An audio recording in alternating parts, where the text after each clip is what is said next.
By 2025, we will become known by our relationships.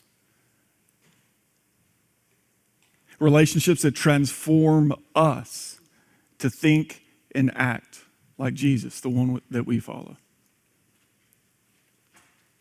We gave you a jumping off place for this last week, Ephesians chapter 4, verse 22 through 24.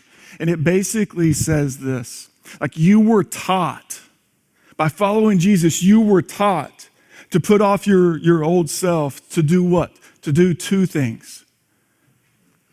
To be renewed in the attitude of your mind so that you think like Jesus. Like when you come into contact with other people and the world, your immediate responses are His, no longer what they used to be. And therefore you act like Him. You're recreated in the righteousness and holiness of God. Like we believe that this transformation is not just God's grand idea, it is His intention, His expectation of what His salvation through His Son brings us. Here right now. Like life in the kingdom now as we wait for it to come in the future. This is where we're headed.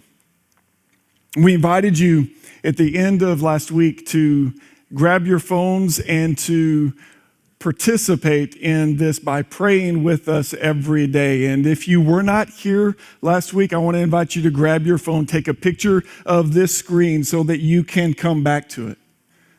Set your alarm at 4:22 p.m. By the way, confession, I was awake this morning at 4:22 a.m. and thinking about y'all. But set your alarm at 4:22 p.m. and pray that God changes you, yourself. Like before you start praying about us and doing anything else, pray that God change you to think and act like the one we follow. When you're done doing that, then you can start praying for us. Journey, this is a God-sized dream. The only way that these kinds of things are going to happen with hundreds of people around us is if and when God shows up and just shows off. It's a God-sized dream, but it is a personal dream with personal implications. Like every one of us in here has more to experience. I can just tell you, I had a moment this week sitting next to my wife. I'm not going to tell you where I was, but sitting next to my wife where she's giving me one of these, but because I'm not thinking and my body posture is not acting like the one that I follow. There's more for me. In our private conversations, Kristen's pushing in on me saying, I know you prayed at 4:22. Did you pray for yourself? And I'm having to be accountable to her about that. Join us in this. It is a family dream. It is a journey dream with family implications for us as well. Because we are committing to live in these kinds of relationships that help each other learn these things and grow in these ways. Like this is who we are, and this is how we do church. This is how we do life. It's in these relationships. And it is a kingdom dream with city implications. Because as we go through this, Like as we begin changing, they won't help but see that. We are dreaming and praying and expecting God to change lives outside of these walls simply because Jesus is showing up among us. And men, women, and children who do not know him yet will be coming home to him.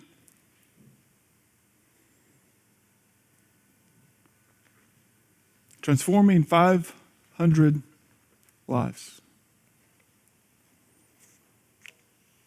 It's a 3-year dream that is going to be an incredible journey.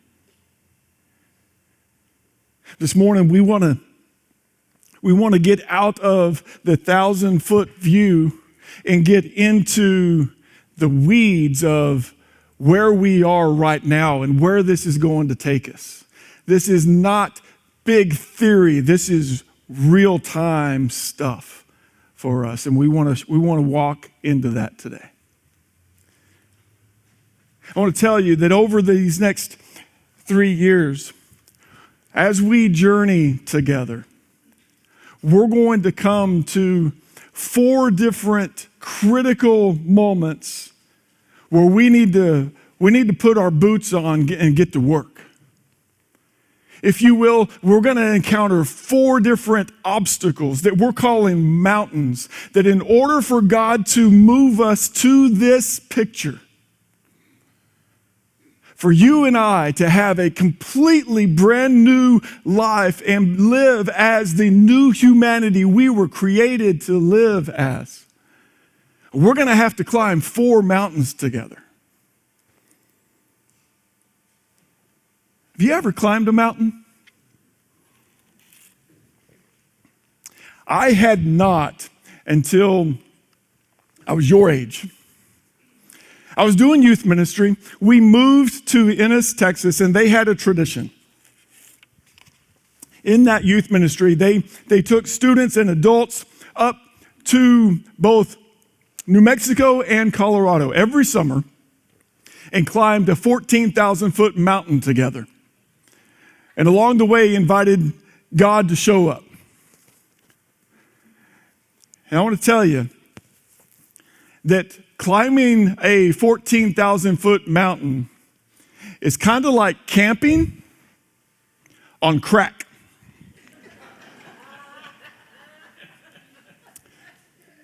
Like, take what you know about camping and then just like multiply it times 10 and maybe you'll get there. There's several different stages that occur when you're climbing a mountain. The first stage is preparation. And that is understanding everything that you're going to need to gather and prepare in order for this thing to be successful. Because I'm going to tell you, if you don't have a sleeping bag like this that turns you into a little caterpillar that's wanting to be a butterfly, like you're not going to survive that mountain because it gets really, really cold. It's a 0 degree, sub-zero backpack. Or all of my supplies are going away. You've got to get the right kind of boots. You got to start taking aspirin for like a month before you go, so it thins your blood just a little so that you don't have excruciating headaches once you cross over altitude. Like you got to prepare. And then when all of the preparation, and it's really good to start walking, by the way, like get your legs moving because you're going to walk a lot. Once you're ready, and it really takes about a month to gather all the supplies, to get your body prepared and to get things going, then it's time. And hopefully you found a good guide. Somebody that's climbed the mountain before, that knows the way, because the difference between a good guide and a bad guide is the difference between having a beautiful experience and maybe not ever coming back. But then when you're there, You're at base camp. And you're having this conversation. You can see the mountain up above you. And your team's all gathered. And you start handing off assignments because everyone on the trip has a significant role to play. Do you hear that today? I want you to hear very, very clearly that you have a role to play in what God's going to do among us. And we need you in it. Different people had different gifts while we went through it. Like the big, strong men, well, they carried stuff like this. These heavy cooking equipment. And they loaded down their backpacks with that stuff because they could handle it. Some of the smaller people, well, they were given the instructions of, you're to set up camp for us when we get there. Setting up the tent and getting everything ready, that's your job. Somebody else, their job is to cook the best thing on a trail ever, canned meat. We'll talk more about canned meat. Just wait. It is amazing on the trail. I'm just saying. But we all played a different role. And everybody got their assignment. And then we begin. We start climbing that mountain. And we move into that next stage, and it's the mid-ground stage. It's where we're trailing through the trees, and we are experiencing what that cold air does to our lungs.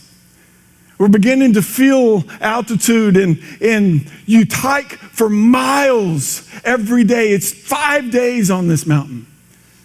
And you feel the burning in your legs, like it's work.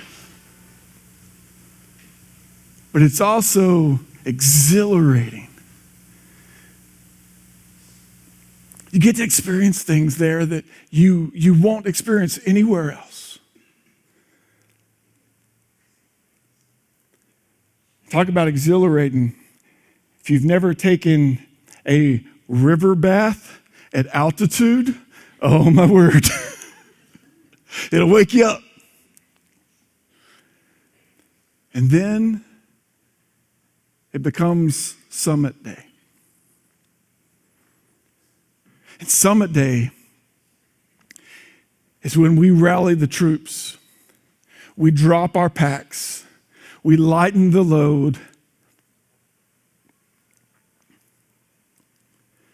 Because I'm not talking about mountains, right? I'm talking about our mountain. We lighten the load and we commit to get to the top. And the beauty of the conversation here on Summit Day is this. Everyone summits together. We don't summit if you ain't coming.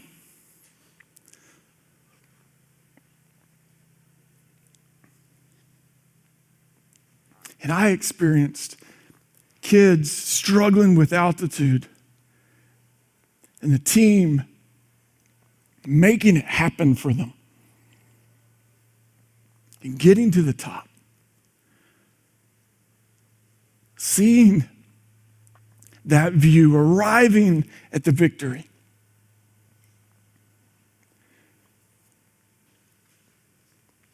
It's a view that'll change your life. And the incredible thing in front of us is we're going to do this thing together spiritually. We're going to do that 4 times over the next 3 years. We're going to celebrate every mountain that we gather, that we summit together. But when we summit, we're going to realize this is awesome. It's not our final destination. because there's even more to come than just the top of this mountain. And so what are the 4 mountains that we're going to climb? I want to show you them quickly. Number 1 is community multiplication. And here's what we're going to do. We're going to increase our capacity for transforming relationships by multiplying our communities. Mountain number 2 is spiritual formation. We will We will engage in regular conversations that help us take our next steps in thinking and acting like Jesus. Mountain number 3, disconnected buy-in. We will personally prioritize relationships with people who are disconnected from God or from God's people. And mountain number 4, servant leadership. We will discover and utilize our own gifts by finding our unique places of service and contribution in the kingdom.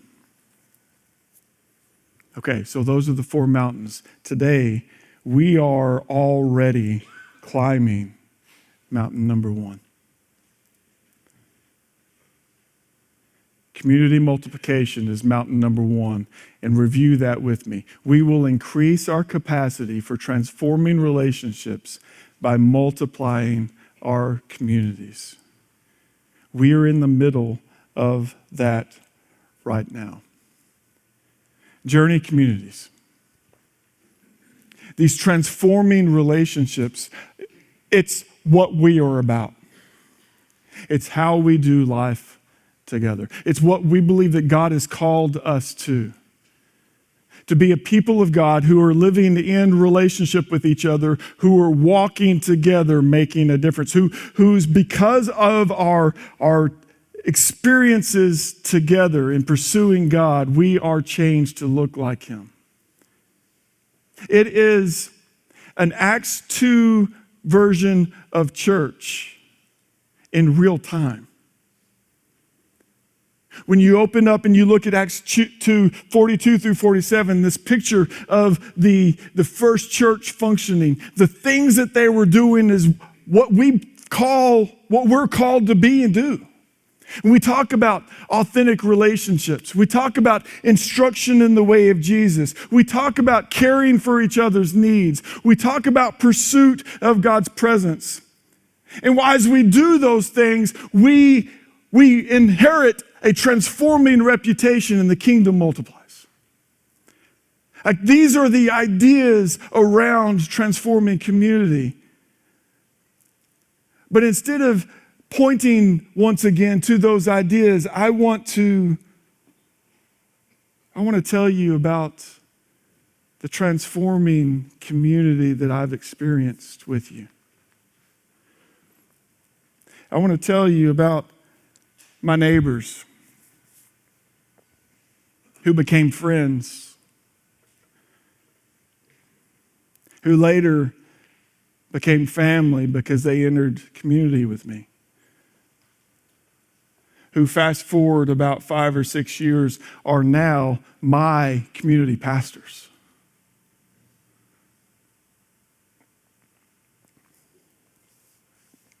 I'm going to tell you about a family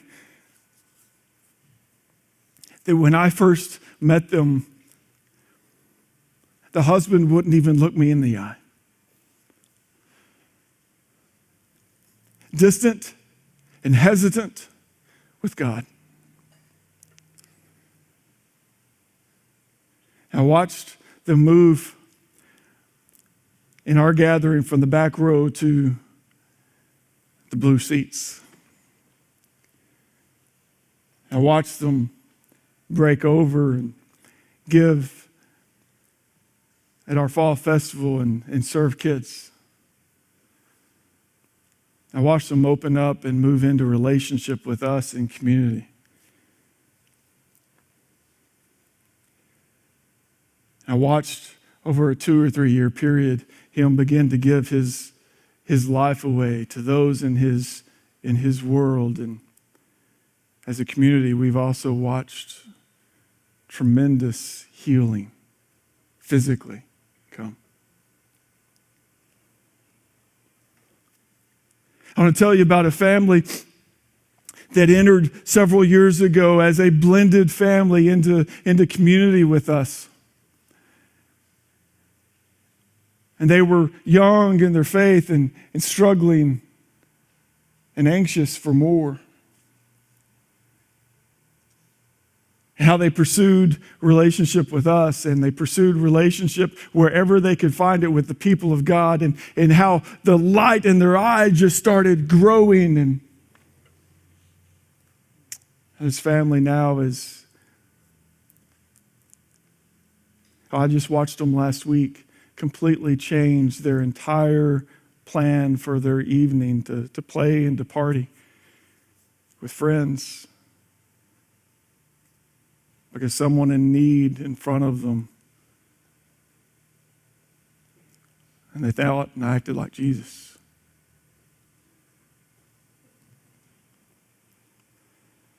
I could tell you about multiple friends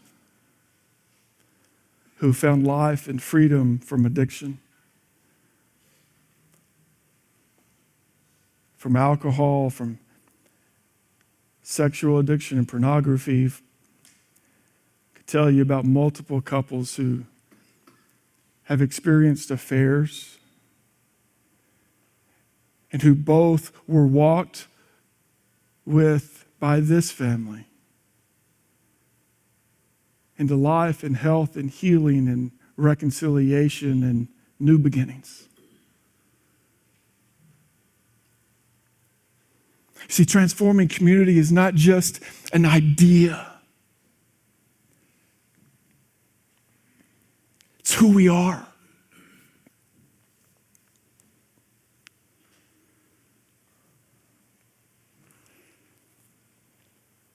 There's nothing as amazing in my experience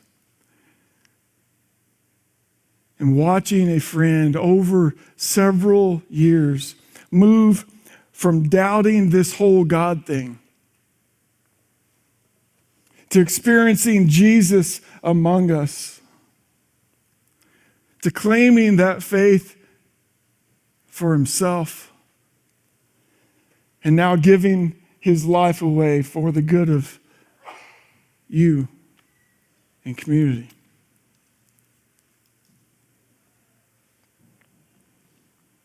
These are real stories in our family, and as we walk this journey, we're going to capture them and let them tell their own stories. We want to invite you to tell yours. It's because we've experienced this in community that we value handing this off at the highest level. Let me show you what came right before what WG read to us during communion. Philippians chapter 2. Let's read this. It says, therefore, if you have any encouragement from being united with Christ, if any comfort from his love, if any common sharing in the Spirit, if any tenderness and compassion, then make my joy complete by being like-minded, having the same love, being one in spirit and one of mind. Do nothing out of selfish ambition or vain conceit. Rather, in humility, value others above yourselves. Not looking to your own interest, but each of you to the interest of others. In your relationships with one another, have the same mindset as Jesus Christ. Did you hear it? Like if you have experienced comfort, love, tenderness, compassion, if you've experienced these things from relationship with the people of God, then go all in. Go all in. Like Paul's longing for the church to have one mind, and that one mind will do what? Will reflect the mind of Christ by valuing others above themselves. Quite honestly, if we've experienced this kind of life together, then the response of thinking and acting like Jesus is to long and ache to hand it off to someone else. Like, absolutely, this text is talking about serving other people and having a mindset of, but it is leading us to be a people who simply sacrifice everything so that someone else will come home.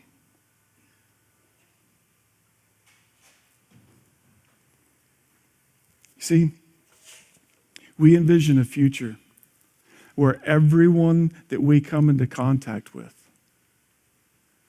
will have a personal invitation into transforming community. I mean, everyone we come into contact with. Absolutely, first, let's start in this room. For us to make sure that we are a family, that everyone that walks through these doors has an opportunity to be known and to know others, to be able to be in deep, real, meaningful, transforming relationship with the people of God. And then we're handing it off all the time. But it goes way beyond that. Like, for us to be a people, to live our lives in such a way that everywhere we go, we believe that God is setting up divine appointments for us. And it might be the teller at your bank. It might be the waiter at the store. It might be your neighbor next door. It might be a coworker. But as we are thinking and acting like Jesus, we are reflecting him, and we are asking and praying that God create appointments for us to invite anyone who does not know him or is not connected to the people of God to have a life invitation into transforming relationships. My question to us today is, are we ready for that? Do we have the relational capacity to live like that? I want to tell you, when this whole COVID thing started, we looked at community and we were asking this question. I told you we've been preparing this for a year. And we had a problem. We had a community problem in 2020. And it wasn't COVID and trying to figure out how to do community during COVID. We figured that out. We're going to do it. The problem, the mountain in front of us, is we didn't have relational capacity to invite everyone we encounter into this kind of life with us. Let me tell you quickly what that looked like. In 2020, we had 12 communities when we were a slightly larger group of people. If you took our average Sunday morning attendance and every adult or student was in community, it would mean that every community had 23 people in it. And my question to you is, what happens when a new person enters? Or is there even a thought to constantly invite someone else in? What happens when 23 adults show up in my house every week? It's difficult. Our capacity was ended. We were full relationally. we could not continue to live in these kinds of relationships together. And quite honestly, some of our friends wanted relationship and exited because they couldn't find it. So we started climbing a mountain together. As we were preparing this, we went to work on this to increase our capacity for relationships. And in 2021, we moved from 12 communities to 20 communities. But we're not done. We are at the mid-ground of this mountain, and we're looking at the summit and saying, we're about to drop our packs and go. We need the summit together, and everybody's coming. Our goal is this. Our goal is that we hit the fall of this year. By August, that we're prepared to launch 25 communities so that we can begin to move forward. And I want to give you a disclaimer and a warning that we are praying and expecting for God to transform 500 lives over the next 3 years. And I will tell you what that means. What that means is as God starts doing this mountain's going to grow. Like we're going to summit this mountain 2 or 3 times because 25 will basically just give us capacity for where we are today. And we ain't staying where we are today. God's going to show up and do amazing things among us. And we need you on board. We need you to give your life away because you've experienced transforming community. And they need to as well. So here's your steps. I'm going to throw some action steps in front of us, and I want to tell you that with these action steps, every single one of us in this room has an opportunity to choose one and move forward. And the first one is you better set your phones. Set your phones at 4:22 p.m. and join us and pray, first for yourself and then for each other and for them. Every day, that we will think and act like Jesus. And then depending on where you are at climbing this mountain with us, I want to invite you to pick one of these things to move forward. Number one, if you're part of this family and you're not yet in a community, I want to invite you to look at our communities, to think and to pray about where you belong and plug in. Like start this journey relationally with the people of God. 2, I want to invite you, if you are there already, if you're in community and you're showing up every week and we're doing this thing, I want to invite you to pursue, actively, personally pursuing transforming relationships with someone in that community. Like move your relationships outside of that weekly gathering and let's start living together. Number 3, I want to invite you to be thinking about and inviting your friends and your neighbors. Like start moving your hearts toward people who need this with you. Move to a place where you're praying actively for divine appointments everywhere you go.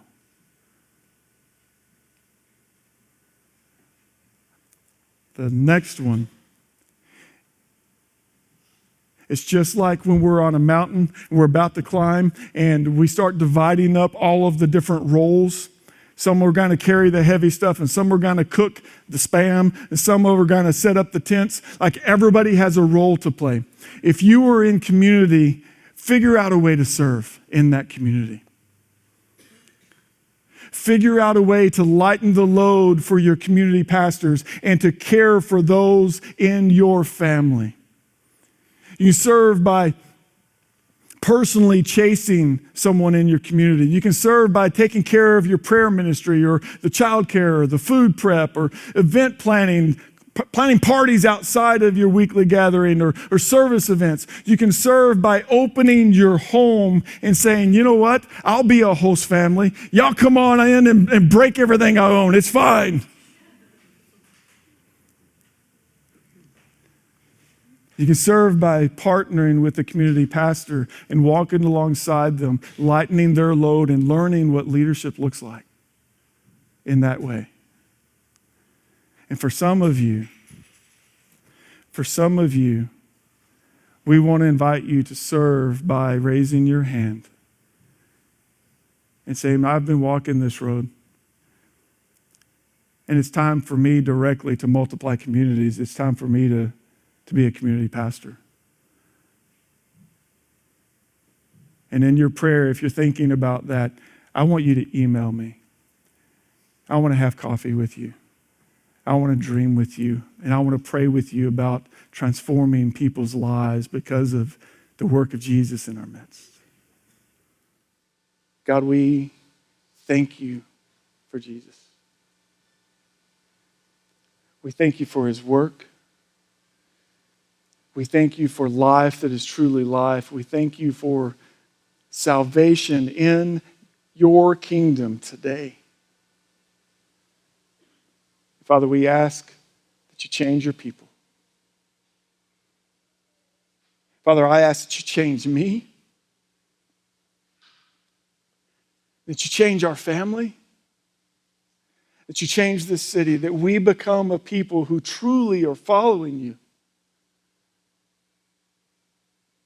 who look like you, who think and act like your son. Father, have your way. It's in Jesus we pray. Amen.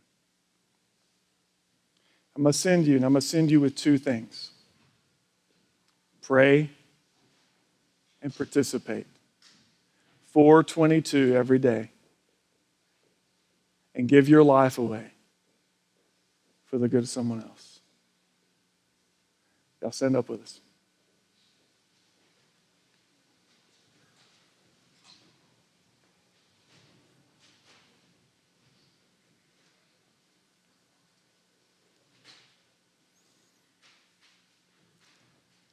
So I may end with the same question I started with. Y'all ready to climb a mountain?